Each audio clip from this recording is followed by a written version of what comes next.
Hey everybody, Mike Guillaume from Sons of a Pitch Soccer Podcast. I am back to talk some soccer. Had a little bit of a hiatus. Thank you for your patience with that. Nick, thank you for holding the fort down. Well, I got promoted and was busier than hell and, decided to go ride around the entire country for a couple of weeks.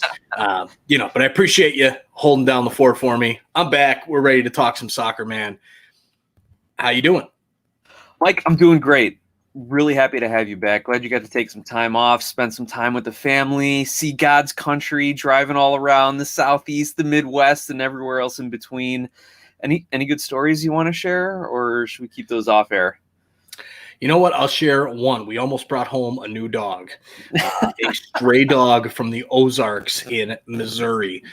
This dog followed me all the way to the pizza place in town when I was walking, since we have a Class C RV and didn't have a car with us. I walked to the pizza place. It was like 20 minutes away from the campground, and he followed me all the way there and all the way back. Hung out with us all night, played with the kids, got along great with the dogs, went swimming in the river, an absolute great time. Almost brought him back. But we left him outside for the night since, we didn't know exactly what was going on, even though campers said that he was a dog. They had seen him around the campground before.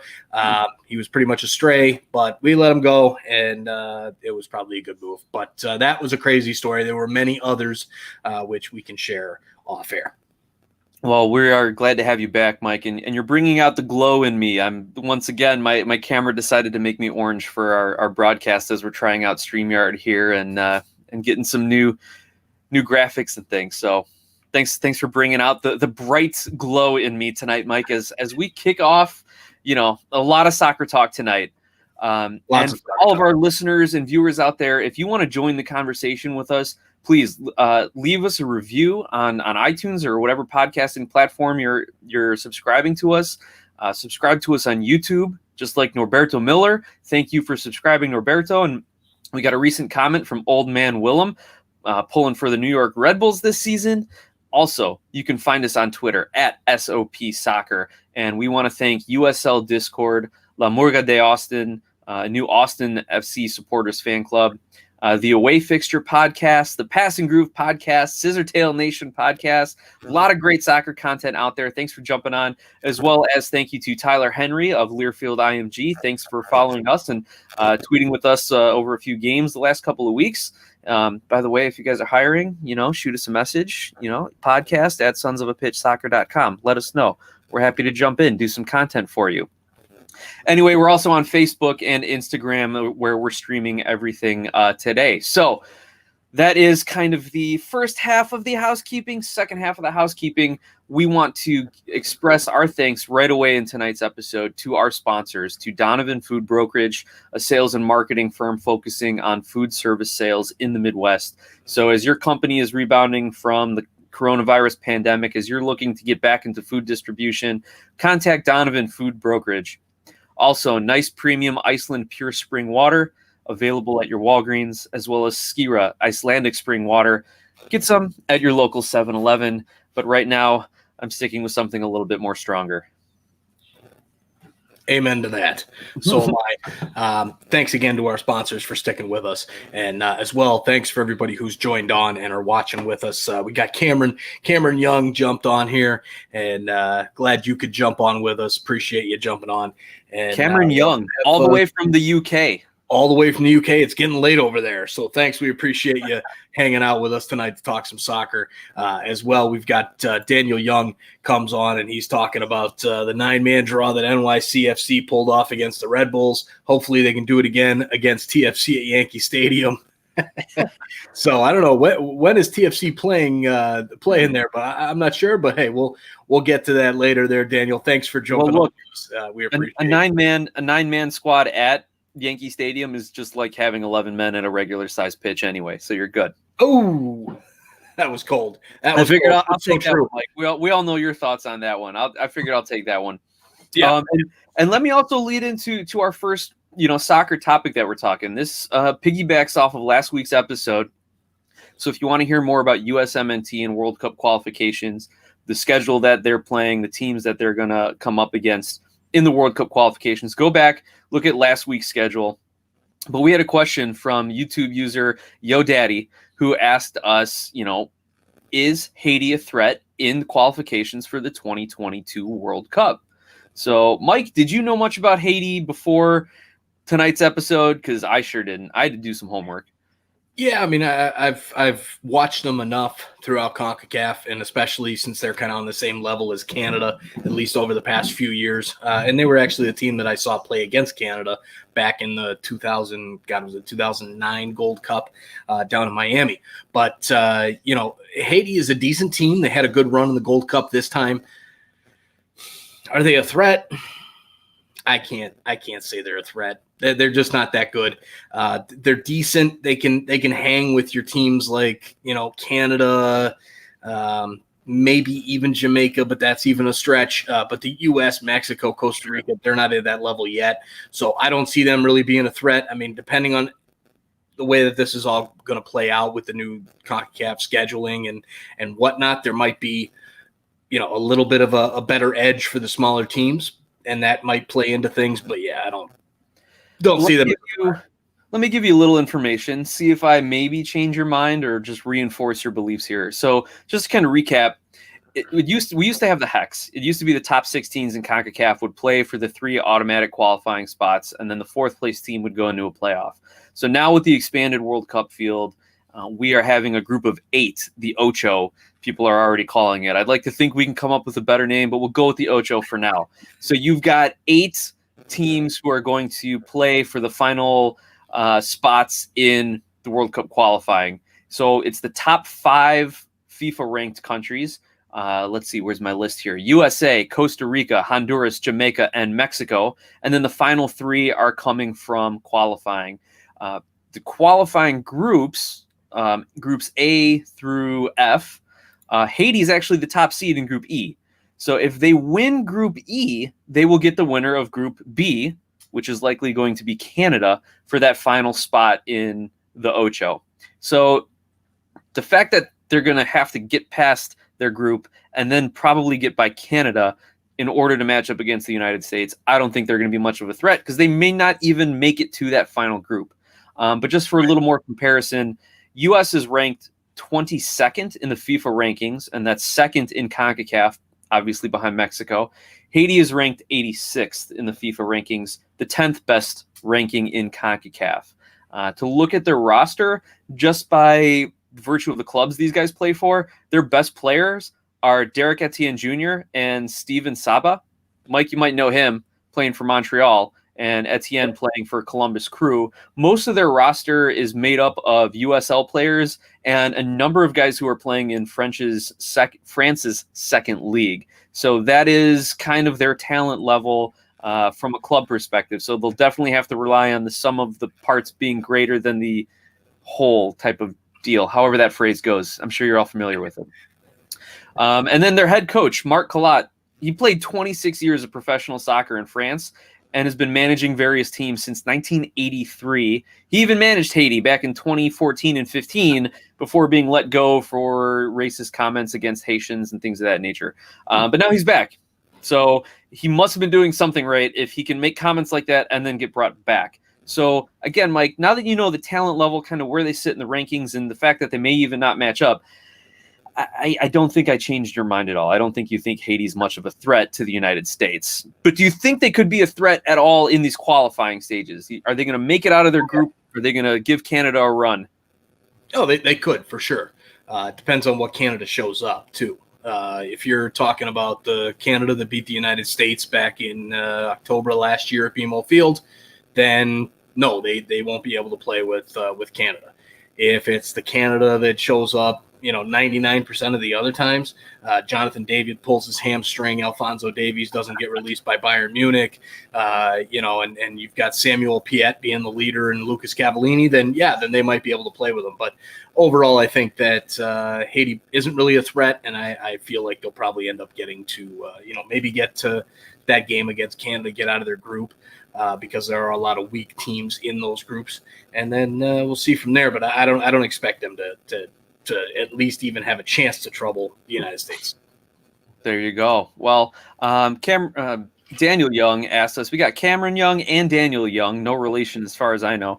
But Daniel Young asked, what's their style of play and their tactics? So I don't know too much about the Haitian tactics, though. If you have a French coach, if you have a below talent team like Haiti trying to compete with some of the bigger hitters in CONCACAF, I've got to imagine they're more of a bunker and counter style type of team. Mike, I don't know, from your knowledge of watching some of the Haiti games, is that kind of what you've seen them play? I haven't watched enough of them to really see their tactics in action. So I honestly don't know. But from what I've seen, they can play. They've got, Derek Etienne is a hell of a player. I remember us talking about him in the preseason back, the preseason of the preseason of the preseason before all this craziness happened. But he's a great player, and they have some decent talent on that team. However, I don't see them really pushing it. I'd have to go back and really do some research on this team to find out what their style of play is and whatnot. Right. Yeah. Again, I imagine it's bunker and counter, but we all know that if anyone plays the United States, they're going to try and play physical against Christian Pulisic, Weston McKennie, Tyler Adams. Your playmakers, they're going to try and body them up, foul them, hack them. Paul Arriola on the wing, if he's back healthy and at 100%, he's fast enough to get by a lot of defenders in CONCACAF, so they'll probably just foul him if they can, disrupt the game flow. That's what I expect. Maybe not so much what Haiti does for Haiti, but how they play against better teams like the United States, assuming they even get there. But I think that about answers the question as to what we can expect from Haiti and whether or not they're a threat to the United States. Mike, how about we jump into the MLS? Absolutely. Let's talk. Fantastic. First came up all the way back on August 24th, so last Monday night. You got New York City FC hosting Columbus Crew, and New York City FC gets the victory 1-0 over the Crew, a good Crew team. So good to see New York City kind of coming back and, becoming that team of old, from last year and whatnot. I knew it was kind of I did hit the panic button on them earlier, but I know that they have enough talent. The coach is decent, so it seems, and I figured they'd be okay. And Columbus, who's fighting at the top of the Supporters Shield standings, it was a good victory for NYCFC for sure. What were your thoughts on that one? Two of the better teams in the East. Yeah, absolutely. Well, two of the better teams on paper. New York hadn't played like it up until this game, and Columbus was flying high, coming in, scoring goals, winning games, playing great defense. So this was a complete flip of the script. But you know what? New York then goes on to win their next game. So maybe they are trending upward. Maybe Columbus is starting to plateau a little bit. We'll see how the next few games play out. Yeah, absolutely. As Daniel says, yes, I love NYCFC, as you know, Mike. Yes, I know, sir, from our conversations over Facebook and Twitter for sure. Glad to see they're back on track, especially with another victory later in the week, and we'll get to that there. Another Eastern Conference matchup, DC United hosting the New England Revolutions. Like there's multiple revolutions going on. But no, DC United, man, what a tire fire those guys are. Rough play from them. I know Edison Flores hasn't really looked like the signing that they thought he would be. Right. I guess I know the answer to this, but my question is, why is Pipa Higuain coming in off the bench? I get that he's old, he's coming off the knee injury, all that kind of stuff, but that team is trash until he comes out off the bench. And every single game they're down, and then they bring him in, and it totally turns the tables. And it's like, why are we not starting him in the beginning? Can this guy not give 90 minutes? Is it that, is it that apparent that he cannot give 90 minutes? I don't know. It'd be interesting to see. But they lose 2-1 to New England. The Revs, even with all their injury issues with losing Carlos Hill, they end up pulling off the victory on the road.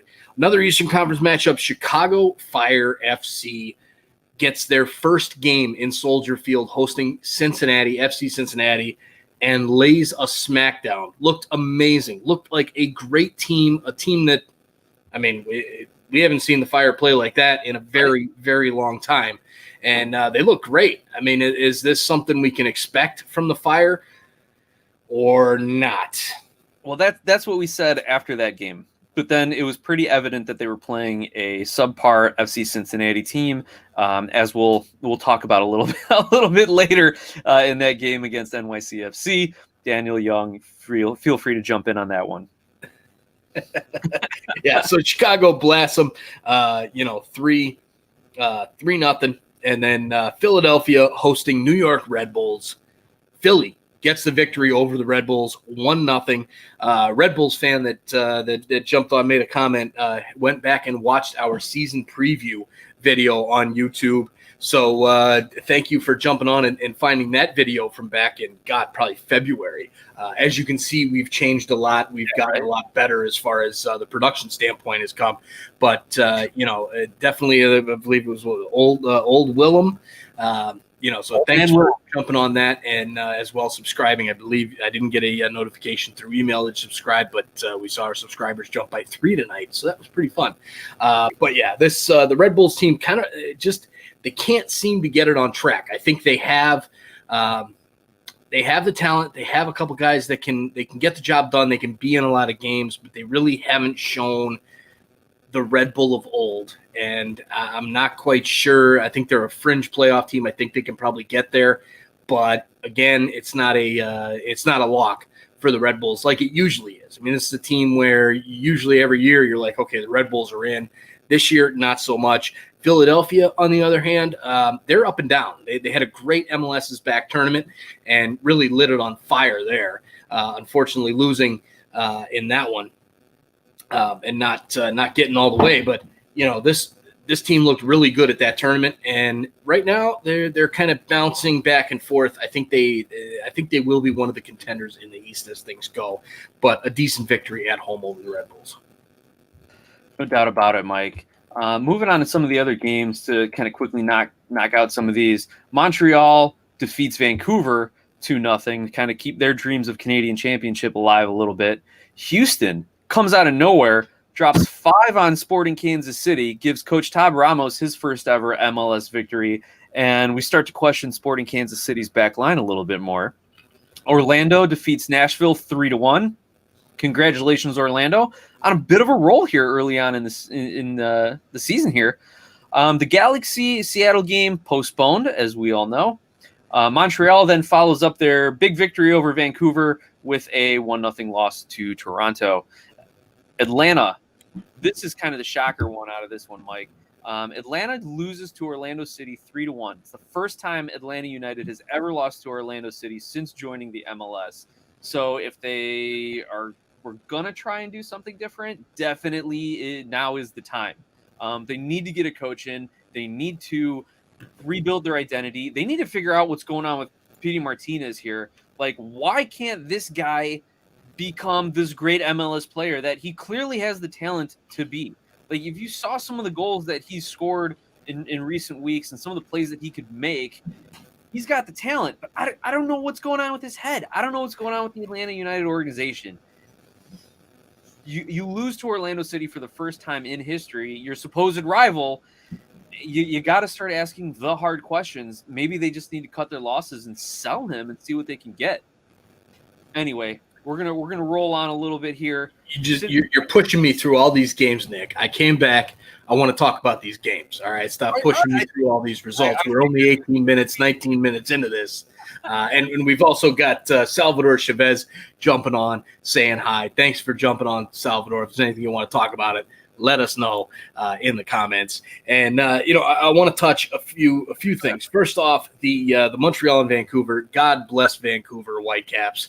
That is one hell of a struggling team right now. They have a lot of pieces, and they're just not doing well at all. I don't know if it's on MDS. I don't know if it's on the players. I don't know what it's on, but that team is garbage. Now, Sporting Kansas City and Houston. Houston lighting up Sporting Kansas City in KC with fans, albeit a small amount of fans. Houston really with a great showing. Darwin Quintero with kind of a breakout game for the Dynamo, saying, hey, guys, remember me from Minnesota and, formerly of Club America in Mexico? I can still get the job done. And then you've got Orlando keeps on rolling, beating Nashville. Not much to say on that one because you're playing Nashville. Not a great team, but a decent team, at least from an expansion standpoint. And Montreal and Toronto. Montreal and Toronto, this game was the first game back after the postponements. And this one, Toronto, neither team looked good. Toronto has zero depth up front. Josie Altidore sat out due to personal reasons, and I believe Io Akinola either just didn't get back in time or whatever for the lineup to be made. But they had Patrick Mullins up top. He pulls his hammy. There was zero attacking flow in this game whatsoever, and Toronto kind of gets lucky on a penalty kick that. Really, in the scheme of things, yes, it was a handball, but it was a really tough one to lose the game on. The ball pops up off the goalkeeper, hits the guy's arm. The defender banks his arm in an unnatural position. That's why, yes, it is a handball, but a really tough way to lose that game, which is really a huge game in the Canadian Championship / regular season phase 1 / Canadian, whatever, round robin, whatever you want to call it. So TFC gets the victory. They're sitting on 9 points there. Montreal sitting on the 3. This game coming up on Tuesday night between Montreal and Toronto from BMO Field. If TFC gets the victory, not only will they reach 18 or 19 games unbeaten, which would be the record for an MLS franchise, but they would also wrap up the Canadian Championship. Basically, not mathematically, but basically would wrap it up. So a good result there. And then Orlando just keeps on rolling. This team, they've got a belief. And for me, this is all Oscar Pareja. He is a damn good coach. This was FC Dallas. Why they let him go, I can't understand it. This is a guy who overperforms with the amount of salary and shit that he has on the team. And he did it in Dallas. He's doing it again in Orlando. And it's good to see finally Orlando. The only thing that worries me is it is a bit of an early season. Maybe this is a good thing that the season's been so messed up for Orlando. But usually in the beginning of the season, Orlando plays extremely well. And then all of a sudden, magically, once you get 10, 15 games into the season, they fall apart and they become the dumpster fire that they usually are. So maybe that won't happen because all the games are just kind of all over the place. That is my hope for Orlando. But those I had to touch on those games. Nick, why don't you take us through some of the others there? No, I'm glad you did. And to follow up your Oscar Pareja comments, it's clearly a different kind of philosophy of the club. You have an Orlando club who has built a roster that's ready to compete and ready to push for trophies right now to be competitive in the MLS today. Whereas in Dallas, they were really focused on developing academies, developing youth players, and maybe weren't making the investments in their senior club, signing the big DPs, making big money splashes, big TAM contracts to really compete in a Western Conference where you've seen LAFC come in and make a huge splash, where you've seen Seattle continue to rely on their core, where Portland has continued to bring in talent.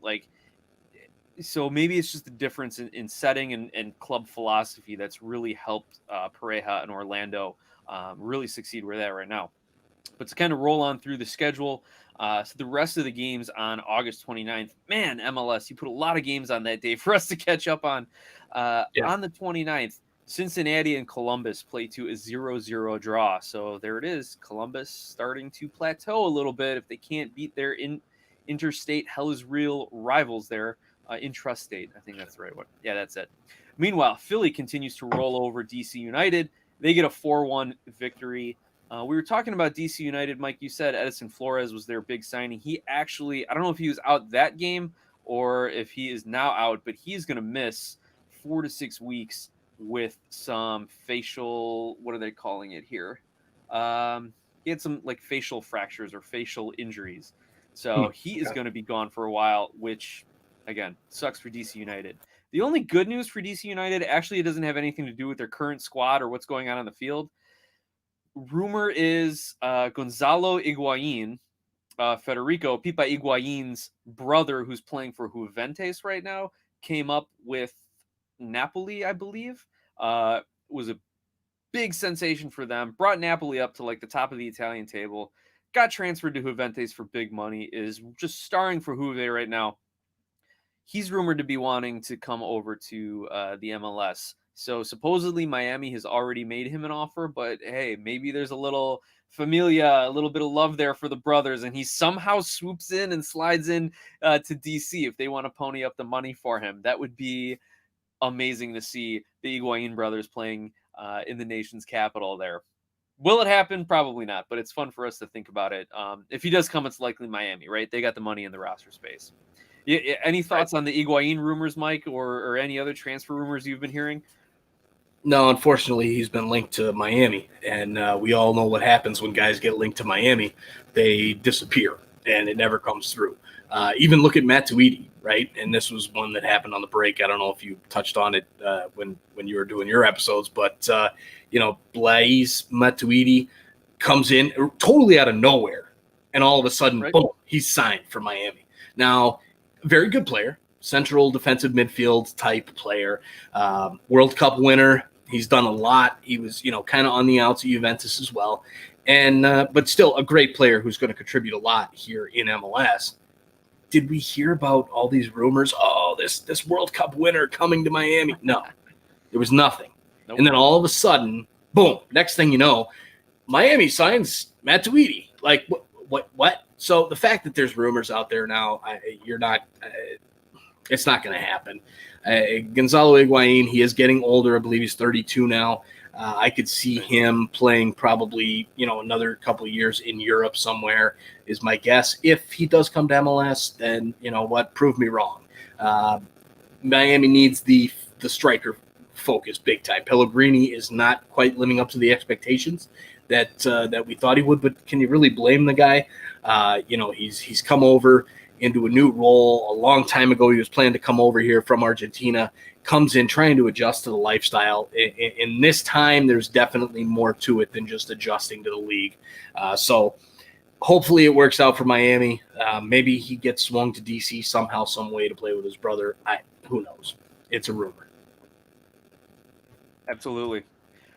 So to kind of roll through again the August 29th giant slate of games brings us to the aforementioned NYCFC 3-1 victory over the Chicago Fire. So as good as the Fire looked against Cincinnati, they regressed back to the Fire that we knew, missing easy opportunities early on, not having a sound defense, and NYCFC with the return of Maxi Morelos taking full advantage and winning 3-1 there. So NYCFC slowly starting to climb up the standings and accumulate some points there.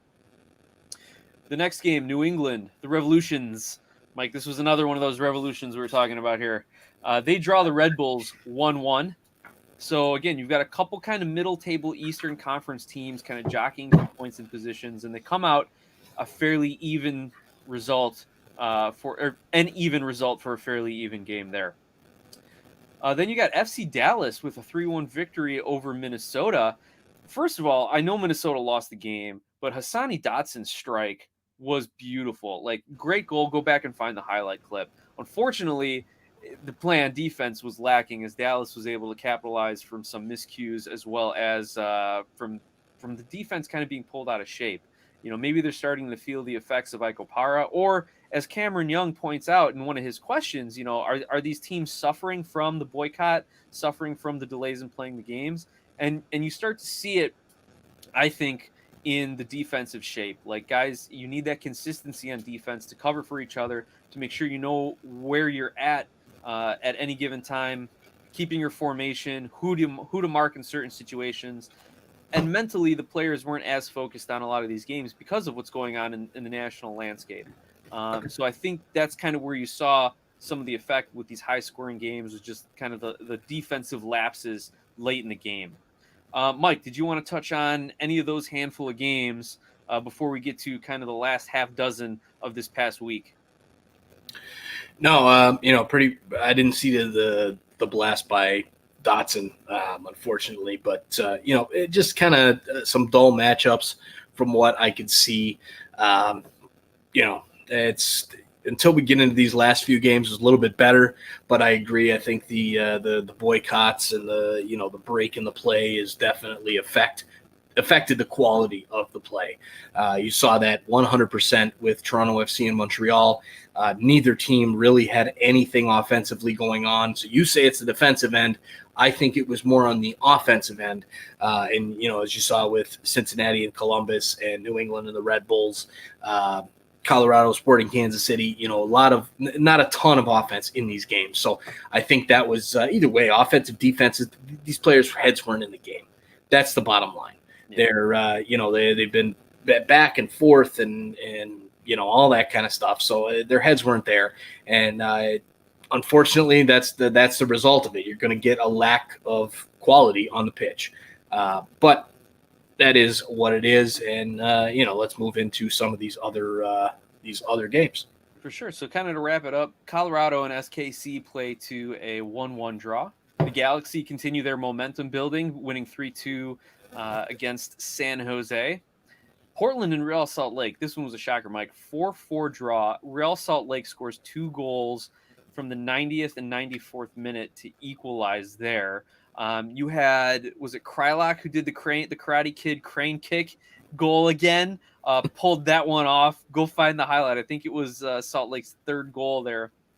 And then you had Nashville just yesterday defeat Miami 1-0, and Seattle takes it to LAFC 3-1. Seattle's counterattacking is just brilliant. When they turn over an opponent, they immediately know where all their outlets are. To kind of compare it to another American sport, in the NBA, like when a player gets a defensive rebound, they know exactly where their outlet is. They're either throwing it down court or they have their outlets, at either side of them. Like they know. That's how Seattle is. As soon as they turn the ball over, you've got Morris just streaking straight for the opposing goal. You've got wingers flying up the wings. You can just lay the ball off into space, and one of your players is going to get there. And then, of course, you've got Rudy Diaz running up the middle, just picking up whatever loose ball is there and just firing it home. His goal was spectacular. It was from like 35 yards out, takes a peek. Nobody's, in front of him. The goalie's not paying attention and just blasts it home. Speaking of the LAFC goalie, quite a terrible performance for him. Was completely caught off guard on every single one of their goals. And LAFC's got to do a lot better job on the defensive side of things. So that was kind of my big takeaway from the last part of the schedule, Mike. What did you notice in those games? Yeah, so the Portland Real Salt Lake game was crazy. That one, I'd love to get Rocky's take on that game, being a diehard Portland fan and pretty much having those points wrapped up.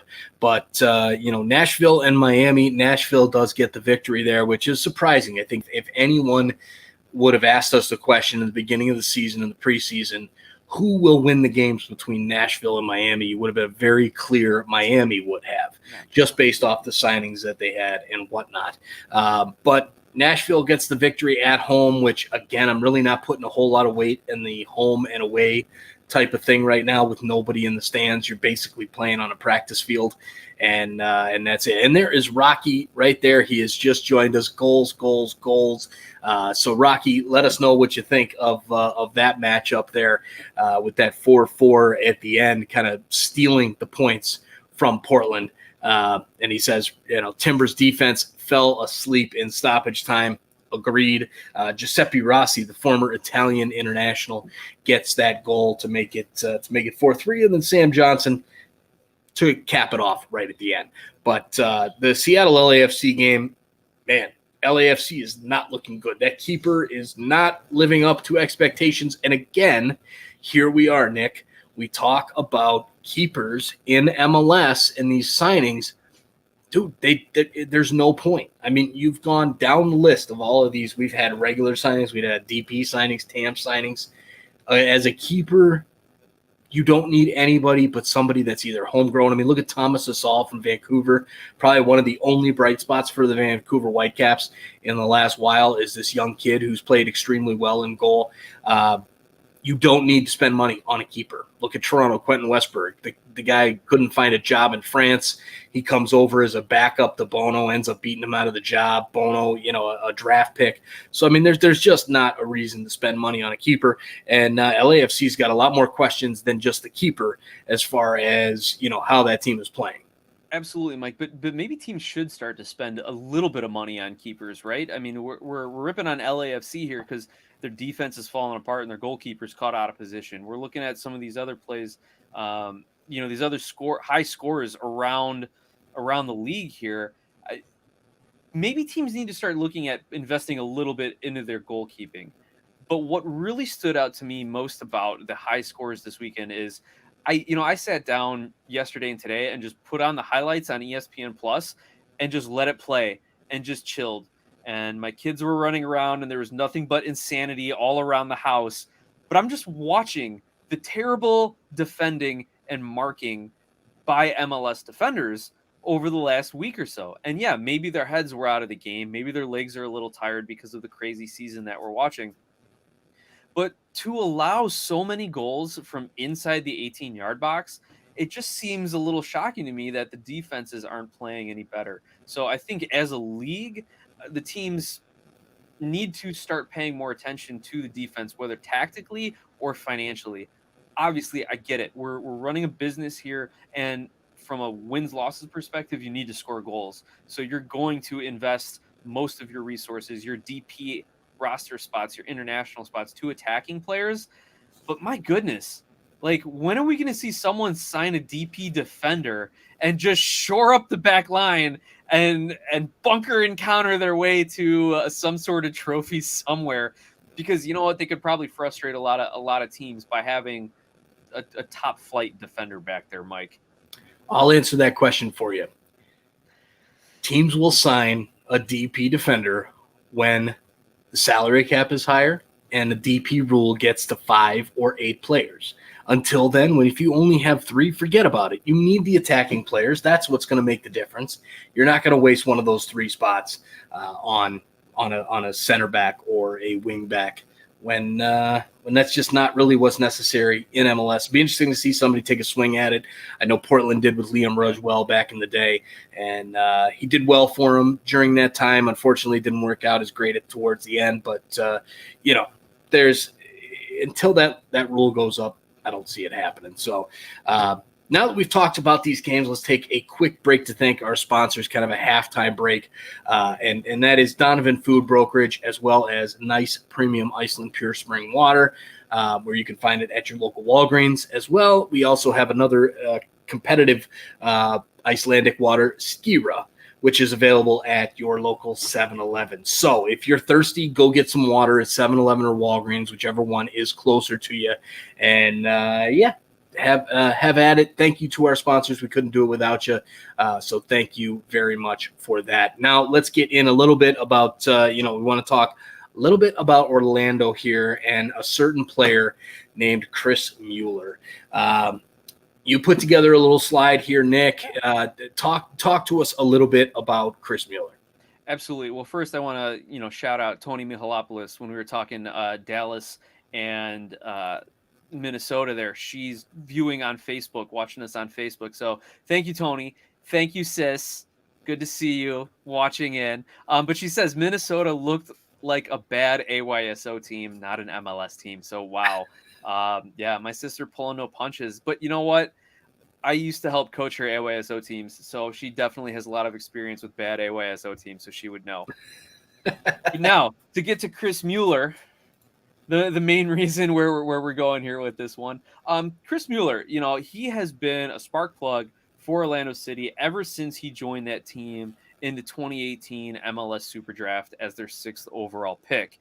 First of all, got to recognize Schaumburg, Illinois, Chris Mueller. If you're ever back home, reach out. Mike and I got your 1st and 2nd and 3rd round whenever you're in town hanging out here around Schaumburg. So if anyone knows Chris, for some reason, if you're so bored you're watching us right now, let us know when you're back in town and we got your drinks for a night. Anyway, Chris Mueller came up because he's been having such a great season. He had an excellent MLS's back tournament. He has continued to be an energy guy, a motor, a driving force for Orlando City. So I wanted to take some time to talk about him a little bit. So I put up this little graphic together. You've got his stats there. So he's not really like lighting up the score sheet. He's not competing for golden boots or scoring titles or anything like that. But he is an excellent player for Orlando City. So, Mike, I want to play a little game with you now because some people are saying we need to call this guy up to the USMNT and get him in camp and see if he can compete for a starting spot. And again, I'm all about depth and competition, but at some point you got to draw the line. So, Mike, I'm going to play a little game with you here. I'm going to name some other players who have been called up to the USMNT, and you tell me if you would rather have that player or Chris Mueller. Are you ready to go? Ready to go.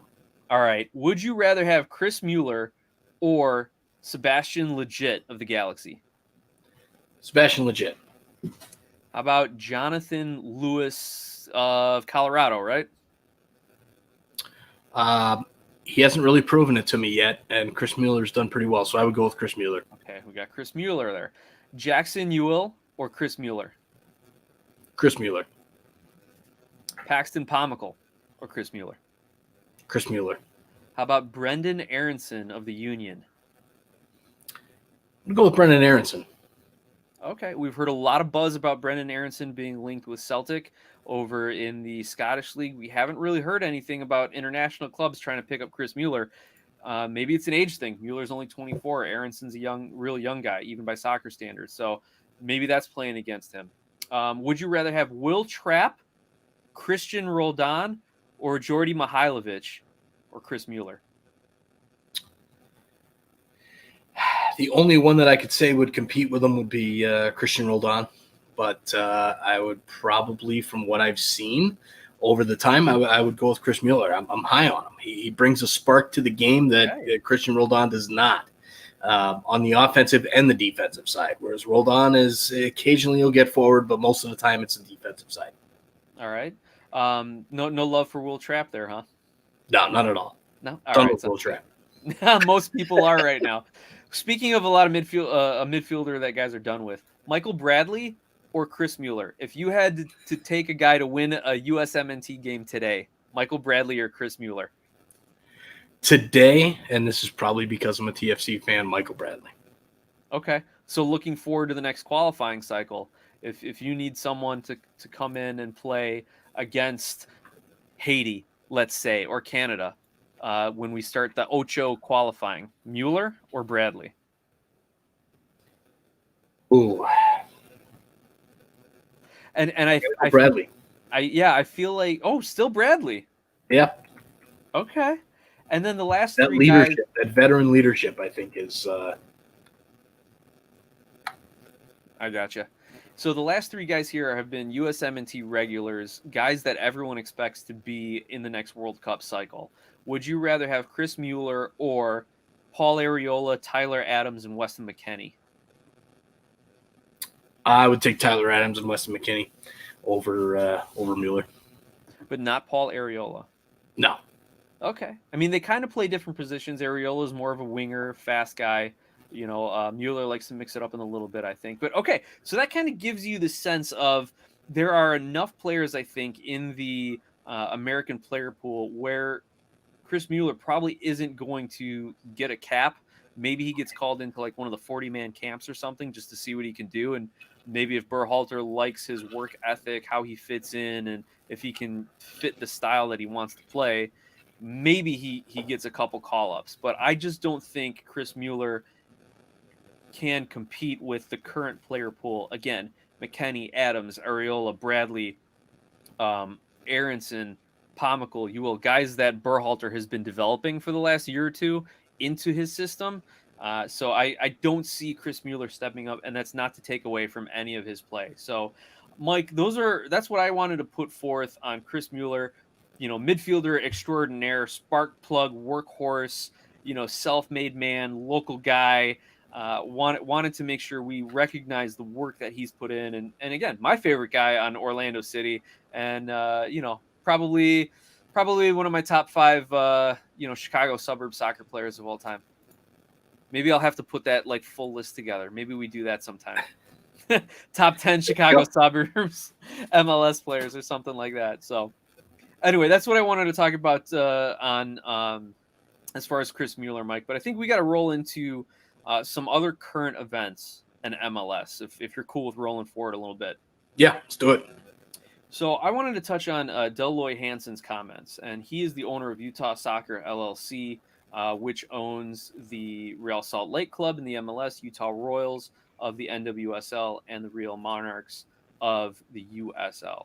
Now, Deloy Hansen, after the player protest, went on a radio show, KXRK, the Radio from Hell show, which, by the way, he also owns the company that owns the radio station. So maybe he felt like he could say a little bit more than most other people would. And his comment to the protests was he felt like somebody stabbed him and he's trying to figure out a way to pull the knife out and move forward. He also said the disrespect is profound to him personally and accused the players of damaging the club's efforts to bring people together during the COVID pandemic. Now, after these comments were made, obviously you can see how kind of improper those comments were. The league launched an investigation about not just these statements, but potential history of making racist and disparaging comments. So the league is investigating Hansen. He took a leave of absence. He has since put the organization up for sale, which, Mike, I think you told me Josie Altidore wants to buy the club, right? That's what he tweeted. He said you got a group of investors ready to buy the club. I don't know about that, but we'll see. Yeah, oh my gosh. Can you imagine Josie owning a club and then like putting himself in the starting lineup every game, even with like a broken ankle? No. Yeah, it would be an atrocious sight to see. But actually, J.J. Watt of Houston Texans in the NFL is actually getting together a purchasing group, an investment group. I think that would kind of be cool to see him jump into the MLS. But anyway, I actually went back and listened to the whole interview, and when you hear Hansen kind of set it up, I can kind of understand why he made the comments he did. I'm not saying I agree with him. I'm not saying I disagree with him, but you can kind of understand it. So during this time, he is working his hardest with the entire RSL organization to put games on, to get fans in the stands.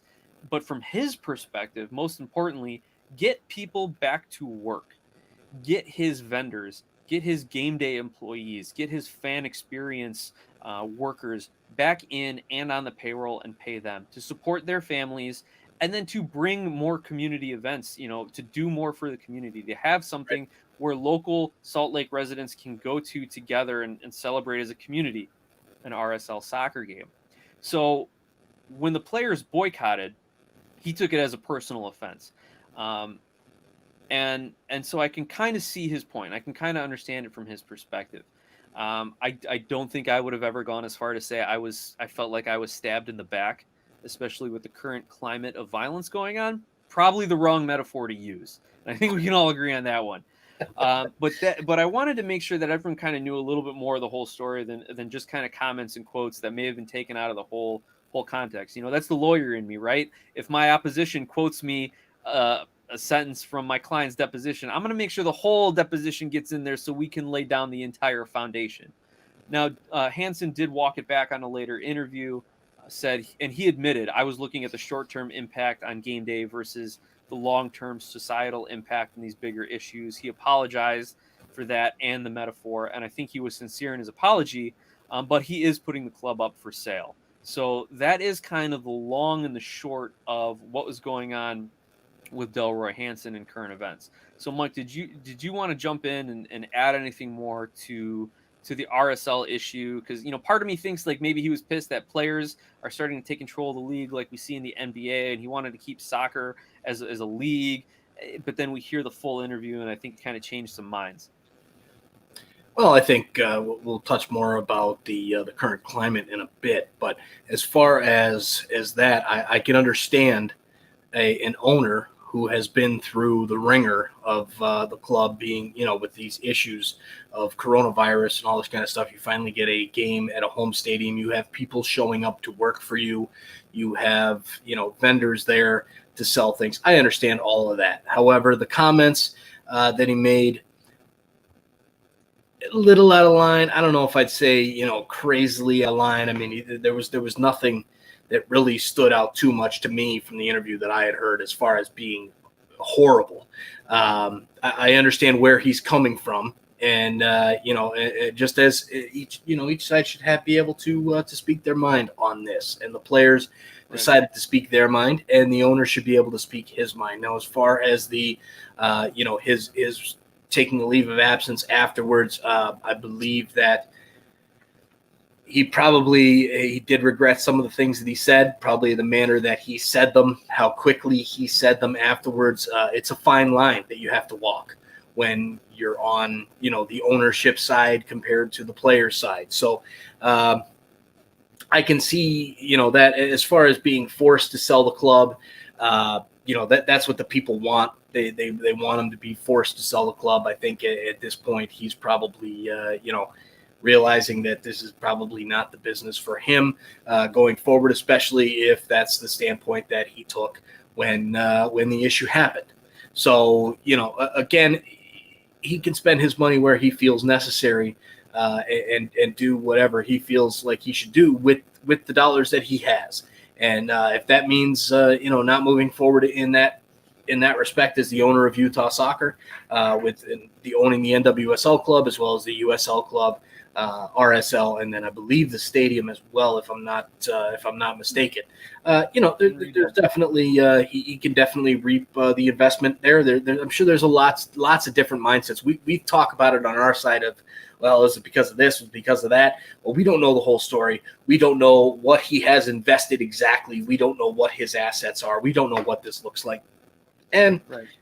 Who knows where he stands? I mean, we know we've talked about it with these new expansion sites coming in and bringing in just a ton of revenue from the expansion fees. Maybe he's thinking, all right, man, now it's time to capitalize. That could be, as well part of the agreement. So that's what I have to say on that. Absolutely. And so for our viewers and listeners, we're going to transition a little bit here and go into some more of the current events and what's going on around the league and going around the country here.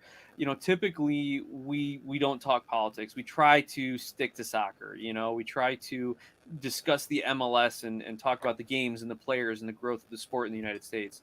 But in this case, the MLS has adopted a lot of the standpoint of the social movements that are going on. So it's important for us to address it, to have the conversation. Like we say, if we're going to grow the sport of soccer through conversation, it's going to come over, come through society. It's going to come through a lot of these issues. It's going to be a part of it.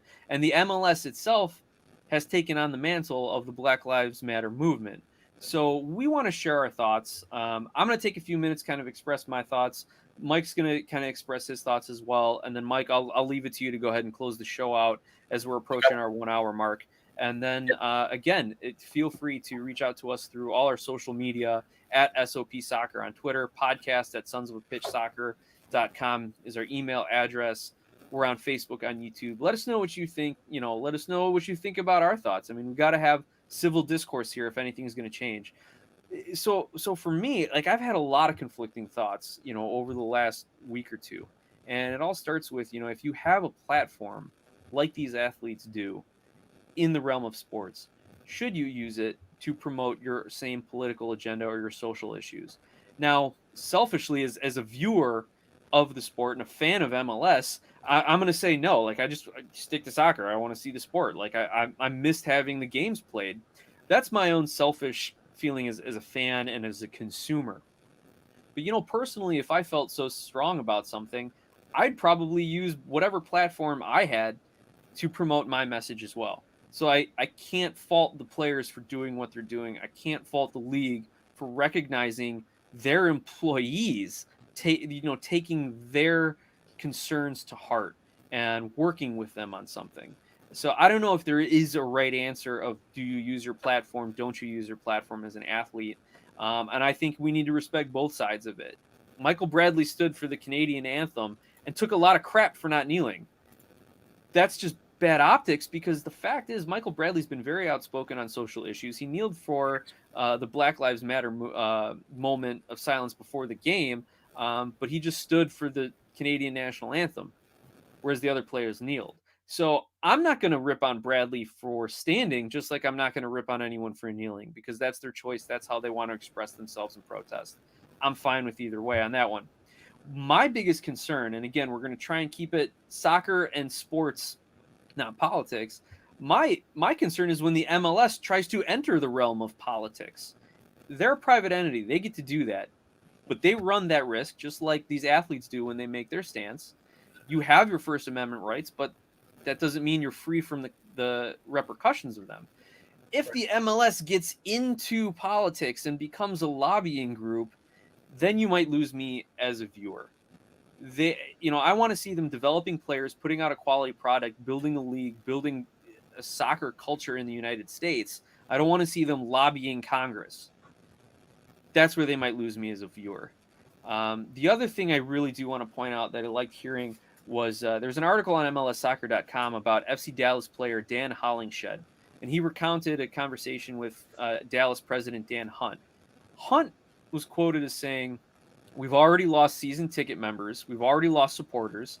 We have sponsors lined up to drop them next year because of what they've done in supporting Black Lives Matter."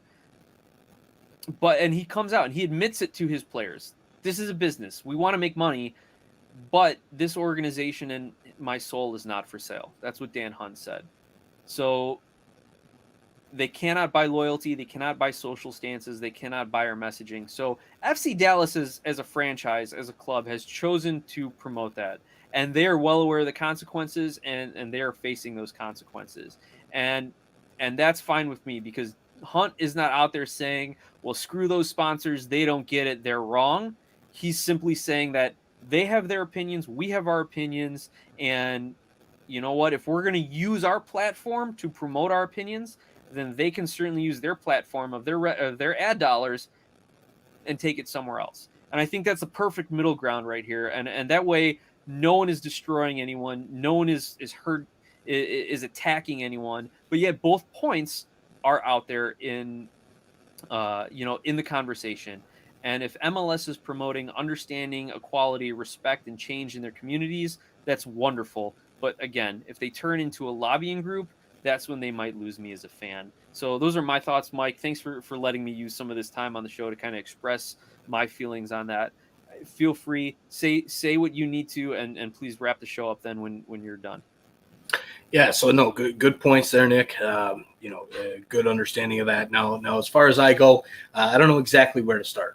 Right, I've been struggling with it on this. I hear what the players are saying about racial inequality and injustices and whatnot, and that is a big topic in the national standpoint. Now, for me, I'm all 100% behind your personal opinion and the way that you want to put forward your opinion and your agenda. That is all perfectly fine. That is the First Amendment in its best form, and do that. Now, as far as for me, I believe that they're going about it in the wrong way, and that's just my take on it.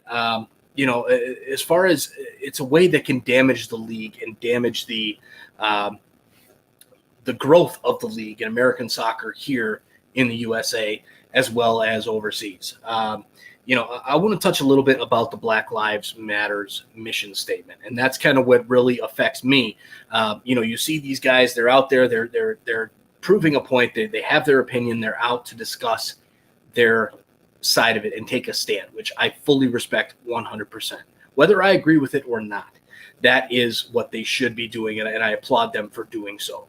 However, when you start to put on the T-shirts, wearing Black Lives Matter and going for their mission statement and supporting that organization where you speak of lobbying, that is exactly what they're doing, in my opinion.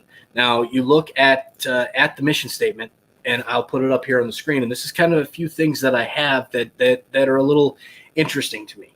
The number one piece is we disrupt the Western prescribed nuclear family structure requirement by supporting each other as an extended families and villages that collectively care for one another, especially our children, to the degree that mothers, parents, and children are comfortable. Now, here's where I have an issue with that. I myself, I believe 100% in the nuclear family. And, Nick, you've got a family as well. And this is something where you're standing for an organization and you have, put your league out there with standing behind this certain organization of Black Lives Matter for something that would like to disrupt that nuclear family. Now, that to me, and personally, I disagree with that. I've got 4 children. I love my kids. I love the family aspect that we have. I have a great extended family, and I'm proud of that. Now, as a growing league, now you're starting to pick sides, right? Are you picking the side of the family? Are you picking the side of the lobbying group? Where do you stand with this? And unfortunately, because of the belief in Black Lives Matter, and listen, I 100% I agree. Black lives do matter. 100%. All lives matter. Every single person. We are human beings. And when you start to promote a group as far as that wants to disrupt the nuclear family, not only is that going to affect your fan base and your viewership and all these other things that come into play, which if that's the choice you want to take, that's fine. But when you're growing a league, especially looking for those families and those young, the young supporters to come in, which has very clearly been made, the marketing standpoint of MLS, that's a tough thing to sell on a large portion of Americans. So I agree 100% with a standpoint of if your opinion is racial inequality, racial injustice, there should be a standpoint for that. We all need to come together as Americans. And from what, in my eyes, from what I can see on the media and all this kind of stuff, there's maybe 1% to 2% of Americans that don't believe in racial inequality or racial equality and racial injustice. Everybody does. Everybody's together on that fact for the most part, except for your radical few. And there's radicals on each side. And that's where I have the issue with it personally. And, it's something that unfortunately the league has, that's their choice. They can go down that road if they'd like to. And I want to open up these conversations for, anybody on either side of the aisle. Let's talk about this. Where do you stand? Where do you believe the league should go? Let us know in the comments. Let us know, however you find our content. And, we have put out an invitation to Justin Morrow, the director of the Black Players Coalition, to come on and discuss this with us. Let's see what the standpoint is from your perspective and what the absolute push is from this group. So, I'd like to speak with Justin Morrow, not only as a TFC fan, but also from this standpoint as well. And it's something that I'll close on here was, something that I took heart in back in 2016 when Obama was leaving office. He had a speech. And in that speech, he had said, you can protest, you can do all of these things, but the one way that you're really going to make a difference is to grab a pen and some paper and go get signatures. Go run for local office. Go run for state rep. Go run for state senator. Go run for whatever you think you can to make a difference. And I took heart in that. I went and I ran for public office. And I think that people should do the same. And, let's see, is the right answer boycotting games in MLS? Is the answer, kneeling on the field during an anthem or not during an anthem? Or is the answer going out, calling your congressman, calling your senators, getting involved, running for office, getting involved in this, to where you're actually going to make a difference? That's kind of where I stand on that. But, those are my personal feelings and whatnot. And so with that, we're going to wrap this show up. So I'll be live. Stay tuned for picks and predictions where we get back to soccer. And, I'll be doing my picks and predictions probably in about 30 minutes or so for all the games coming up from September 1st through the 7th. And let's enjoy some soccer for what it is. Soccer. No lobbying, none of that. Let's enjoy the game on the field. With that, everybody have a great night, and we will talk to you very, very soon.